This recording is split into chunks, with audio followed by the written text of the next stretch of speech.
जय श्री राधे, जय श्री कृष्णा।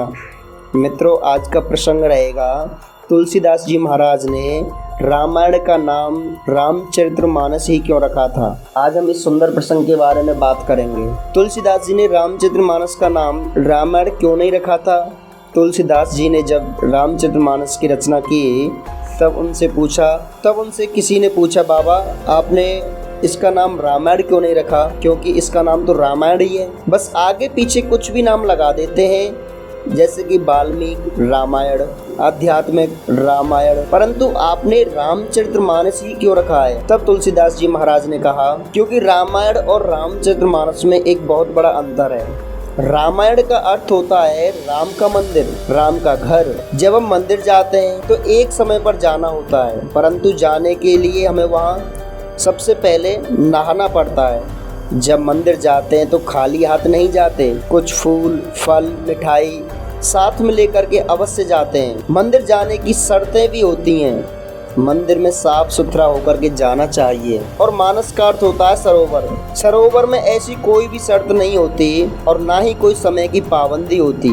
जाति वाति का भेद भी नहीं होता। केवल यही नहीं कि हिंदू ही जा सकते हैं उस सरोवर में, किसी भी धर्म से कोई भी व्यक्ति हो वो भी जा सकता है। व्यक्ति जब मैला होता है और गंदा होता है तभी सरोवर में स्नान करने के लिए जाता है। माँ की गोद में कभी भी कैसे भी बैठा जा सकता है। इसलिए जो मनुष्य शुद्ध हो चुके हैं वे रामायण में चले जाएं, और जो शुद्ध होना चाहते हैं वे श्री रामचरितमानस में आ जाएं। राम कथा जीवन के दोष को मिटा देती है। रामचरितमानस यही नामा, सुनत श्रवण पाए विश्रामा। रामचरितमानस तुलसीदास जी ने जब किताब पर ये शब्द लिखे तो ऐसा नहीं कि सीधा सीधा लिख दिया हो, वो सीधे खड़ी लाइन में लिखे गए थे। सबसे पहले राम, उसके नीचे चरित्र, उसके नीचे मानस। किसी ने गोस्वामी जी से फिर पूछा, आपने खड़े ही क्यों लिखे हैं। रामचरितमानस राम दर्शन की, राम मिलन की सीढ़ी है। जिस प्रकार हम घर में कलर करते हैं तो एक लकड़ी की सीढ़ी लगाते हैं, जिसे हमारे यहाँ नसेनी भी कहा जाता है, जिसमें डंडे लगे होते हैं। गोस्वामी जी कहते हैं रामचरितमानस भी राम मिलन की सीढ़ी है, जिसके प्रथम डंडे पर पैर रखते ही श्री रामचंद्र जी के दर्शन होने लगते हैं। अर्थात यदि कोई बाल कांड भी पढ़ ले तो उसे राजा राम का दर्शन अवश्य हो जाएगा।